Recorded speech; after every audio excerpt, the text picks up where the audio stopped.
Thank you very much, Governor, for the introduction. Some of you are familiar. My name is Pilar Thomas. I'm a member of the Pascua Yaqui tribe. I'm based out of Tucson, Arizona, where my tribe is also based. We're also Pueblo people, so I always love coming to New Mexico and meeting my other Pueblo relatives. I went to law school right down the street here at UNM. Got my Indian law certificate. I won't tell you what year I graduated, but it was a while ago. Well before all of the clean energy craze, which is just all the rage right now. So my aunties asked me, I guess I'm gonna be your first speaker and your last speaker, unless you vote me down, in which case I won't come back. No, I kid. But my aunties asked me to do two things, so I'm gonna split this presentation up into the morning session of trying to kind of get an understanding of community solar, the different community solar models. As you heard in the New Mexico Community Solar Act, there aren't a lot of restrictions on what the Pueblos and the tribes in New Mexico can do under the Act. So you've got lots of options of how you deploy community solar in your Pueblo communities. I'm going to talk about kind of a summary of what community solar models, why would we do them? So what do they kind of look like? Some other different types of models that we want to be concerned about or we want to look at. Not every model is going to work. The same model is not going to work for everyone. So and you'll have later sessions, and we're talking about how you do initial planning, development, etc. So keep kind of these things in mind. Development considerations, and then I'm going to end this morning with number 5 and talk a little bit more about the Inflation Reduction Act. There's a handout in your packet that kind of explains elective pay, but I'll go into a little bit more detail, and then I'll try and maybe answer questions as I go, rather than waiting. Okay, so summary of your options. Why would we do community solar? One, we're using it for ourselves. Primarily, we're using it to either offset the power that we're currently buying from our utility, or we're using it if we're going to have more load, right? And there's a big push, for example, for electrification, getting off of natural gas, both in your houses, getting off of oil in your car, electrifying your transportation fleet. So from a self-use perspective, you're currently using a lot of power in places like this, or in the casino down the road. And you will likely begin using more power as, again, electrification takes hold. You're competing primarily with retail pricing. So the average price of power in New Mexico, average across all the utilities, is about 13 or 14 cents a kilowatt hour. Community solar helps you reduce that.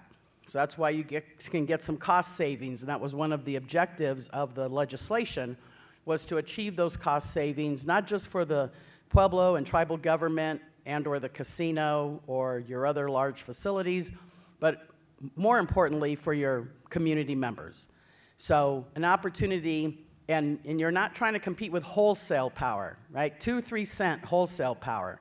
You're competing with 13, 14 cents retail power. You get access to the distribution system.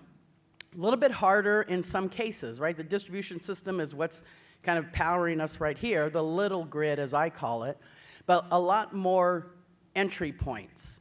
In the big grid, the bulk transmission system, the big transmission lines that you see going from, what do we have out here? San Juan, right? The San Juan power plant coming into Albuquerque.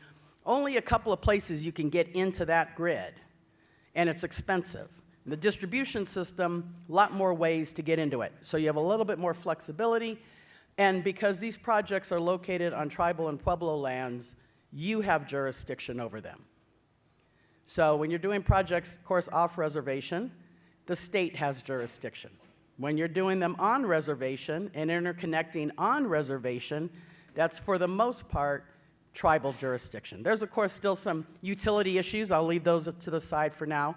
But you're not really interacting with, right, that your Community Solar Act here doesn't say you have to go to the, what is it, the PRC? Don't have to go through them to get your projects approved. You're doing it all yourself. And there's some other federal tools that will help you do even more of the kind of typical federal things, like approving leases, if you decide to do a third-party model. Some easy examples of what I kind of consider the community solar space. Rooftop solar. It's not a big 1 megawatt project, but you can do rooftops on everything, and that would still be a megawatt of solar just spread out across your houses. One thing to think about with that, there's a new buzzword, virtual power plants. We won't get into more detail about that, but keep it in mind just because there's a lot more discussion happening about creating virtual power plants which would take all the rooftop solar and aggregate it and use it as one single power plant. So that's why I have rooftop solar up here. Of course, community solar and wind, as we think of it, I generally define community solar as 1 to 5 megawatts.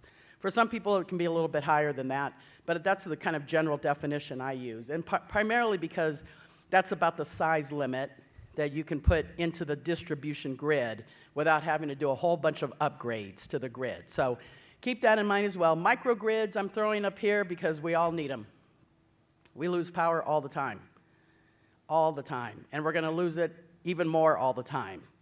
Climate change impacts, the grid is getting old, so be thinking about kind of community solar as the bedrock or maybe foundation for future microgrids that will protect you from grid failure, give you more resiliency, and give you more control over, again, your own power and power costs. And then finally, storage, which is almost always attached now.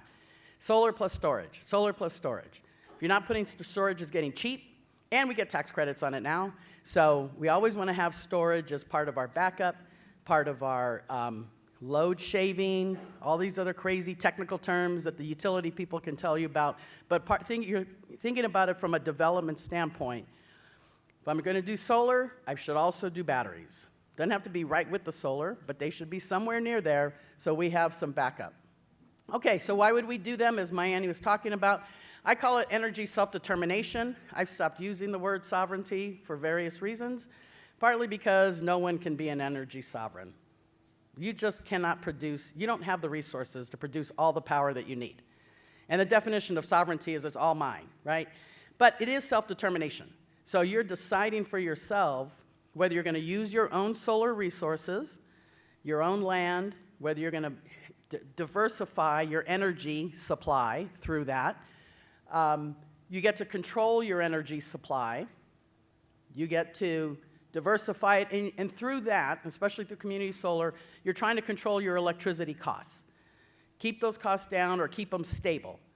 When was the last time, I see Kathy Newby back there, when was the last time P&M reduced your power rates? Never.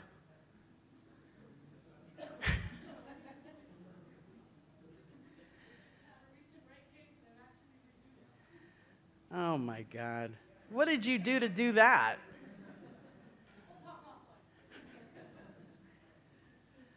Well, the co-ops never reduce. They don't increase their rates a lot, but almost nobody reduces their rates. Nonetheless, notwithstanding P&M's most recent rate reduction, it's going to go back up again.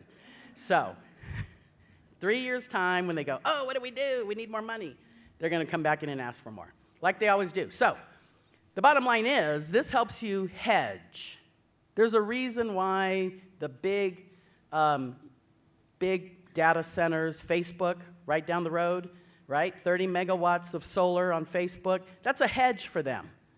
It's a hedge against increasing power costs.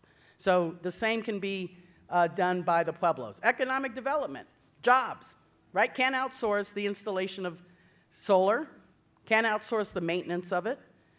So I've got jobs, I've got to train people on how to build these projects, good paying jobs. If I want to get my 30% tax credit, I got to pay prevailing market wage, which can be really high in some places. I don't know what it is here in New Mexico, but in California, where I do a lot of work, it's like $60 an hour for the guy just driving the water truck. So prevailing market wage, good jobs, good paying jobs, good reason. Sustainable business. Again, if Facebook was looking for 100% renewable and P&M hadn't found a way to get it for them, a Pueblo could have offered to host them, right? We've got 100% renewable. So while community solar isn't necessarily designed for powering a Facebook data center or a Bitcoin data center isn't there a Bitcoin out in New Mexico, eastern New Mexico, western New Mexico? NTUA, I think, is powering them.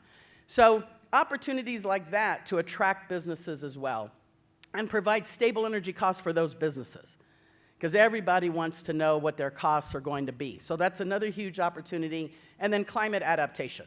So we know it's coming, it's here, the impacts are real, we experience them, we're constantly experiencing them now. So we need to be cognizant that we can use community solar as a way for energy reliability, as a way to have system resiliency, and to protect us from grid failure. Reduces our exposure, the power that's coming from the Northwest into here, across power lines that might fail, might get blown up, might collapse. You never know what's going to happen with those power lines. So how do we reduce our exposure to centralized power and big transmission? So I'm just going to talk about these basic models. Picarise, you're going to hear from right after me. So they're the leader here in New Mexico, but most of this community solar has been done in California. So there's about 5 or 6 tribes that now have 1, 2, 3 megawatt solar projects. They're all offsetting their casinos. Blue Lake Rancheria was the first tribe to have an operating microgrid. They have 2. They are in a American Red Cross station. So when they lose power, they're outside of Eureka, California. When they lose power, everybody goes to Blue Lake Rancheria because they're the only ones with power. They put the elders up in their hotel. They store medicine that has to be refrigerated, and they have a special refrigeration system in their C-store just to save people's medicine. So Blue Lake is kind of the leader in microgrids. We're seeing more and more microgrids in California because of the wildfire risk and the constant shutoff of power. When the wind blows, the utilities shut off their power lines because they blow, they catch fire, and half of California burns. So they call them public safety power shutoffs. So there's a big effort by a lot of tribes to get microgrids so that they keep themselves up and running. Again, Picarise is doing community solar here, and then you have the subscription model in your Community Solar Act, and you'll hear a little bit more about that in detail. So when I think about microgrids, let me just kind of point this out. You've got, you maybe have a wind turbine, again, not community solar, but it could be a component here. You've got your PV. You'll have some backup generators. They might serve as firm power or dispatchable power, really firm power. And that generator could be a diesel generator, could be a natural gas generator, could be both. It could be, what's our new thing? Hydrogen. It could be a hydrogen fuel cell, but don't do hydrogen. Then you've got a battery bank, so you might have storage, battery storage. That can be anything. In Alaska, they use water to store as a battery backup. So depending on what your technology favor is, and then, of course, you've got your load.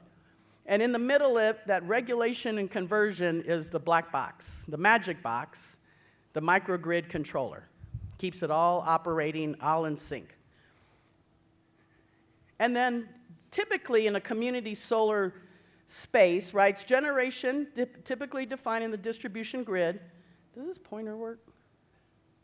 Oh, yeah, there we go. Okay, so this would be the community solar aspect in this diagram, right? Because we've got rooftop solar here. Maybe we have rooftop wind. We've got, this would basically be parts of a microgrid, but they don't have to be. This could just all be put together. Of course, you got community wind as well. So this would be your community solar. Could be owned by you, could be owned by a third party, could be jointly owned. We'll talk about some of those models in just a minute. And it can be both either behind the meter, so these are typically behind the meter systems. And if you have net metering, then you're offsetting your power use with the power production and paying just the difference or getting paid for the difference.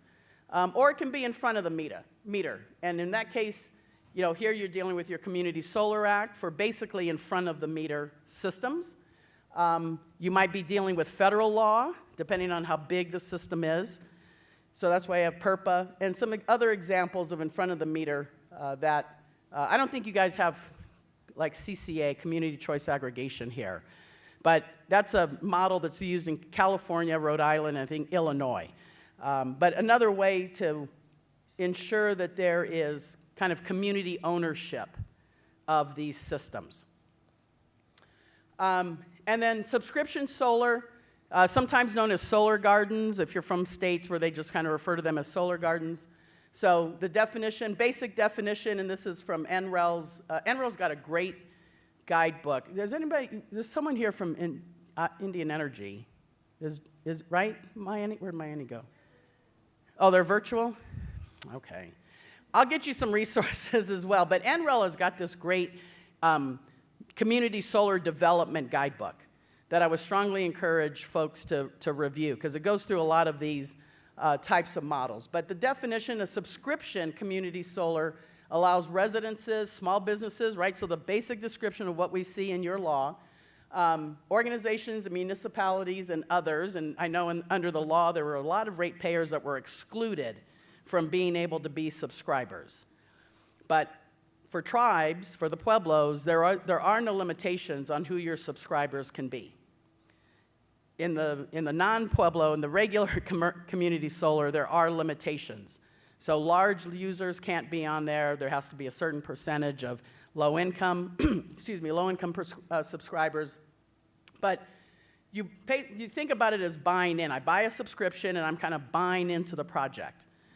Some models, when you buy in, you actually buy in as an owner. So you have a part ownership interest in the system. Most models don't allow that, though, or don't have that. So your subscription is kind of buying in. That's helping, of course, to pay for the cost of the system. And then you also get a credit on your bill.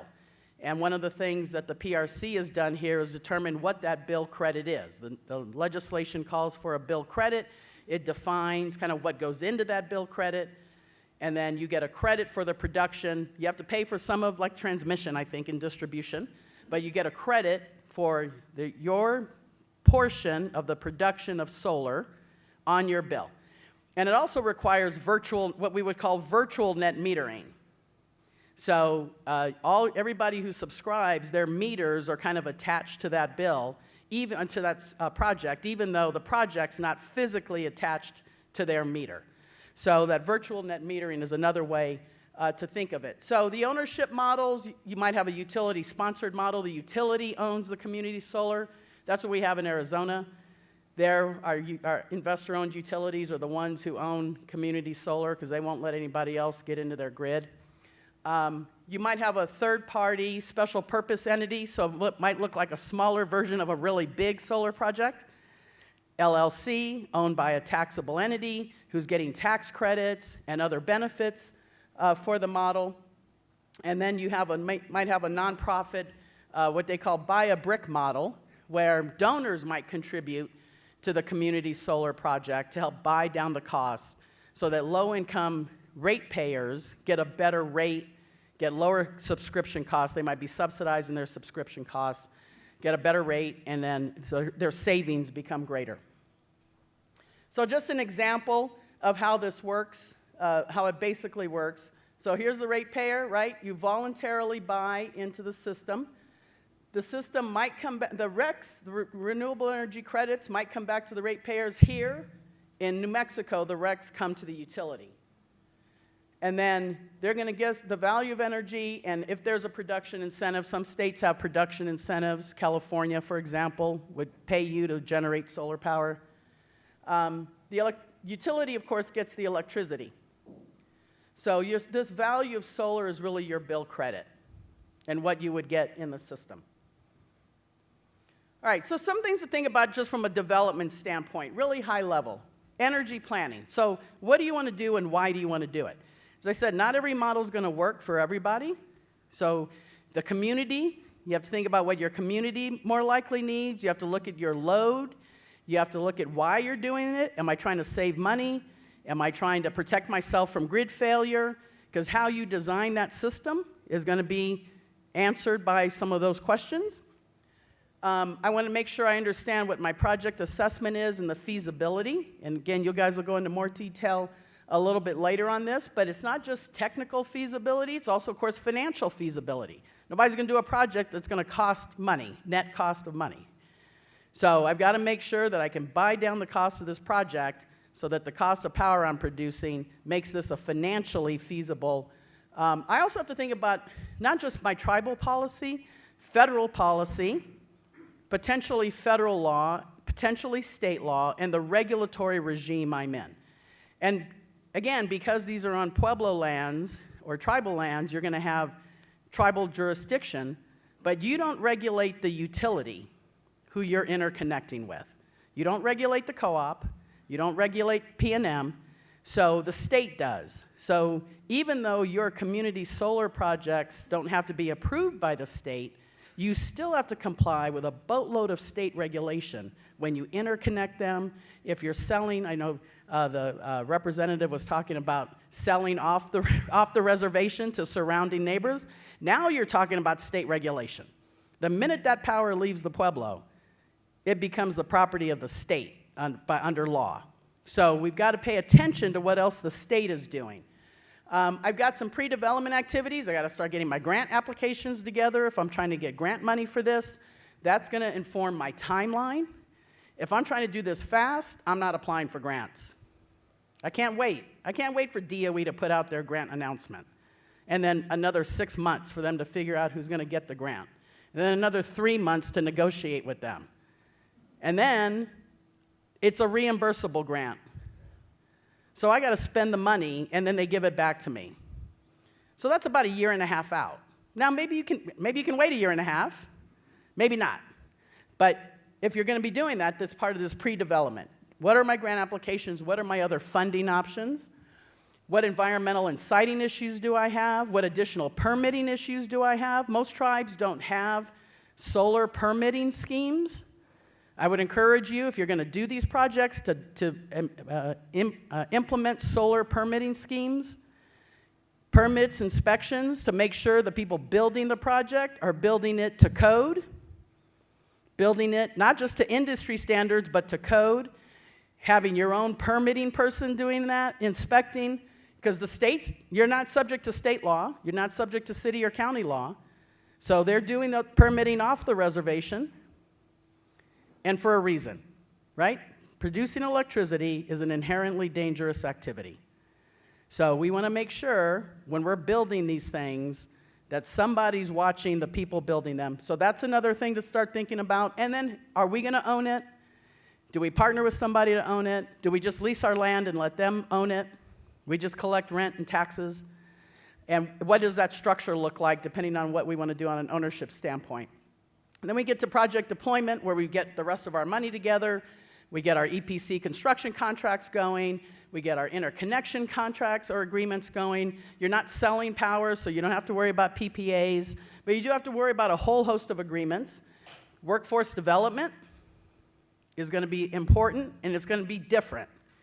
If we have more than 1 megawatt of solar that we're going to build, and we want to get our 30% tax credit, we have to both pay prevailing market wage and have apprentices, have to have apprenticeship programs. So regular tariff won't work. When we put our men and women into job training and we want to send them off to a job site, they actually have to be apprentices. And if we want to have our tribal members working on these projects from a workforce development training standpoint, they have to be in apprenticeship training programs unless they already know what they're doing. So even our workforce development is going to start shifting, and we've got to start planning for that. And then operations and maintenance. Okay, I'll finish. How much time do I have? A couple minutes? All right, I'm going to go through this. I'll pick this back up in the afternoon again. So just real quick, IRA. So Mayani mentioned, and again, you have in your thing a summary of elective pay. So the Inflation Reduction Act changed the tax code. As we know, Pueblos, tribes, non-taxable entities. Non-taxable, right? We've never paid taxes to anybody. And so for that reason, we could never take advantage of the tax credits, the federal financial incentives for owning and deploying renewable energy. On the solar side, it was about 30% investment tax credit that was starting to come down. The IRA put it back up, and then some. So one of the things Congress did was they created this elective pay provision. 6417 in the code, and it says that applicable entities are now eligible to get a payment equal to the amount of the tax credit in the form of elective pay. They can we call it direct pay sometimes, but in the form of an elective payment. So elective because you don't have to go get it if you don't want to. Of course, if you don't, there'd be no reason not to. Simple tax return. A lot of complicated forms, though. So we get to go get this money, and it's a direct payment to us from Uncle Sam. No limit, no grant application, no waiting for somebody to determine if our project is worthy. The minute we put it into operation, it's eligible for these tax credits. So the key tax credits for us are the investment tax credits, ITC, where it's 30 to 70% of the cost of the project. The easiest way to explain it. There's a lot of different ways to say cost of the project, but the easiest way is just say cost of the project. Elective pay is a payment equal to that credit. There's also, if you're going to do community solar, you may as well throw some EV charging stations in there. So I left this up here for transportation tax credits. And if you're going to do community solar and you want to do rooftop solar, your tribal members that own their homes are also eligible for 30% tax credits. So you can even leverage a little bit more money from their tax credit as well. And that's going to come in handy when I talk about solar for all in the afternoon. And, I'm sorry, let me back this up real quick. Does it go backwards? Aye. Okay. Key, we can combine grants with these tax incentives. So the IRS rule said you can combine the grants and the tax credits. So if I have a $5 million project, not unusual for a megawatt or two, and I get a $1 million grant, and if I have a 50% tax credit, I can put those two together. And now the cost of my project gets reduced. And there's some examples, real-life examples, where these project costs can be zero. $10 million projects, and you can get away with paying nothing. Okay, elective pay. So the applicable entity, tribal governments, tribal agencies, and instrumentalities and subdivisions. Your gaming enterprises are an applicable entity. Your utility authorities, your housing authorities are applicable entities. If you own LLCs and you want to own a project through an LLC, so you decide to do a community solar project, you create a special purpose vehicle, an LLC, you're the owner, applicable entity. So lots of different ways we can go get it. They are doing something a little bit different with Section 17. There's a tribal consultation today with the IRS on this issue that I'll be sitting in on. But, so I won't talk too much about that. But other tribal enterprises, so tribally chartered enterprises, not parts of your government like the housing authority might be, can be treated as an instrumentality if they meet that definition. And there's a revenue ruling on how you would be determined to be an instrumentality. Partnerships. We can form partnerships and have co-ownership of projects. So if you wanted to partner with a third party, a taxable entity, and co-own the project together, we can now do that. We weren't sure we were going to be able to do that. In the proposed rule, we weren't going to be able to do it. So they've, in the final rule, have said, yes, you can do it, but you got to go through some hoops. That's also the subject of the consultation today. But we know we can form special purpose entity LLCs, go through another part of the tax code, intergovernmental agencies. So if you wanted to have a joint Pueblo program and join forces together to own projects, you can do that, and everybody gets their share of the tax credit. As I said earlier, you can do grant and tax credit stacking, but it can't exceed the total cost of the project. So my $5 million example, if I get a $4 million grant, and I only need $1 million, and I get a $2 million tax credit, I can't take the full tax credit. So I will waste $1 million of that $2 million tax credit. The most I can do is the $5 million for the grant plus the tax credit. But some other interesting rules. So I'll answer, if you have any questions about kind of the stacking, I'm happy to answer them because they've made the rule very good for us, but it's very complicated. So We do have to pre-file a registration of the project. So we have to tell the IRS, here's the project we're going to claim the tax credit on. We've got to get a registration number. And then when we file our tax return to go get the tax credit, we give them the registration number and all the information so we can do it. And there's a lot of information that you have to have. That registration is open now. If any of you have got projects going and you're going to want to go get the tax credit, register it now so you don't lose that opportunity.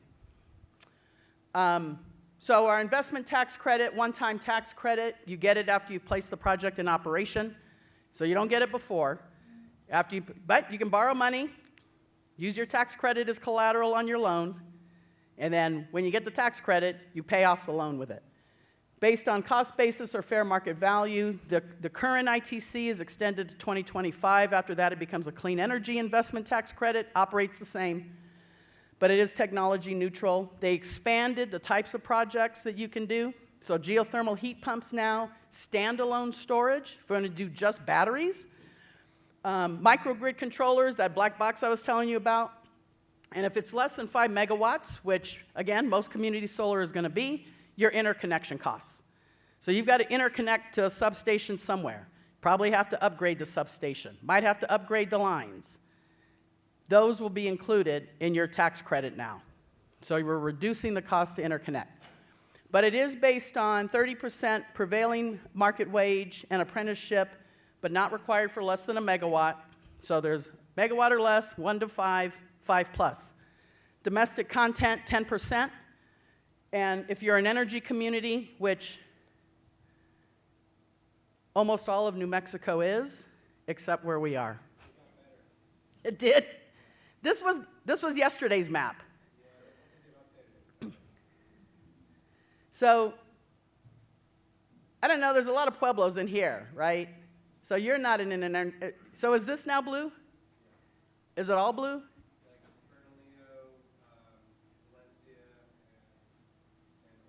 So right in here? So an extra 10% automatically. If you're in the blue or the orange or the light orange area. Extra 10, so 40%. Domestic, 50%. Then we get our low-income community bonus credit program. Located on Indian lands, another 10%. So now we're up to 60%. And if it's for housing, which most of your community solar will be, 70%, 20% more. So that's how we get to a 70% tax credit. So your $5 million project will now get 70% back from Uncle Sam. We'll write you a check. No grant applications, no wondering if, I know Lozana's on, no wondering if Lozana is going to approve my grant. Just write a check. File your tax return, go get your money. We get 200 megawatts. There's a limitation, 1.8 gigawatts for the year, every year. We get a 200 megawatt allocation for projects on tribal lands. We don't get an allocation for housing, but we're part of that 200 megawatts for low-income housing. So if we have our HUD housing, right, our Tribal Housing Authority housing is covered in that 200 megawatt. And then low-income economic development, our projects might qualify for that too. Again, it's very complicated. I'm always happy to answer questions about that. Tribes, tribal enterprises, qualified energy orgs that are majority owned by a tribe are also eligible to apply because we get the tax credit and we get preference in the allocation. So if there's, unfortunately, the last year when they first did it, there were only about 70 megawatts that were applied for by tribes. So there was still 130 megawatts left in our cap. We're going to get another 200 megawatts, but if we ever hit the cap, then projects owned by tribes, tribal enterprises, or nonprofits, majority controlled by the tribe, will get preference over third-party developers. So another reason, if you need to bring a third-party developer in to maintain 51% ownership interest, so you get high priority. Some of these, the housing ones, are generally limited to rooftop and community solar. So even though it's solar and wind, the IRS has kind of put their thumb on the scale for rooftop solar and community solar.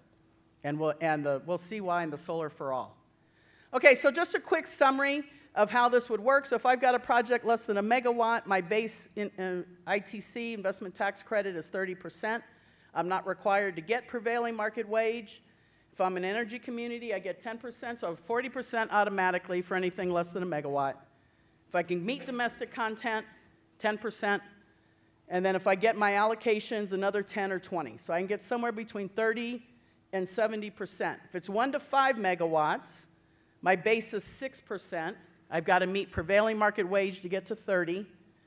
Same bonus plus ups. And if it's more than 5 megawatts, again, base of 6, 30 for prevailing market wage, 10 for energy community, 10 for domestic content, not eligible for the low-income community bonus credit program. That's limited to 5 megawatt systems.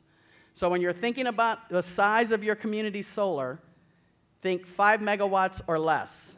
That gets you the 60 or 70%.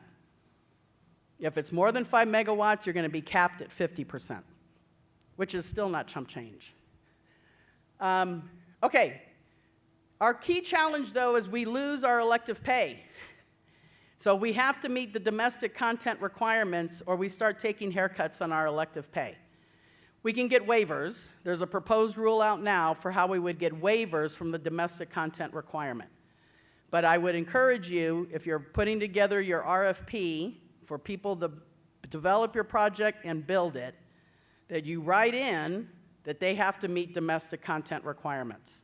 It should be in your contracts that they will meet domestic content. Because if they don't, or if you can't get a waiver, you will not get elective pay for projects that go into construction after 2025, next year. So we want to preserve our elective pay. We've got to meet domestic content. So whoever you hire to build the project should represent and warrant that they will meet the domestic content requirements. Okay. Let me sum up. I'll go back through this again this afternoon, but we've got our different types of ownership. Some of that might depend on the kind of capital we can raise or not. Some of it might depend on whether we want to be responsible for development or not. Some of it will depend on whether we want to be responsible for O&M, whether we want to share the tax benefits or keep them all to ourselves.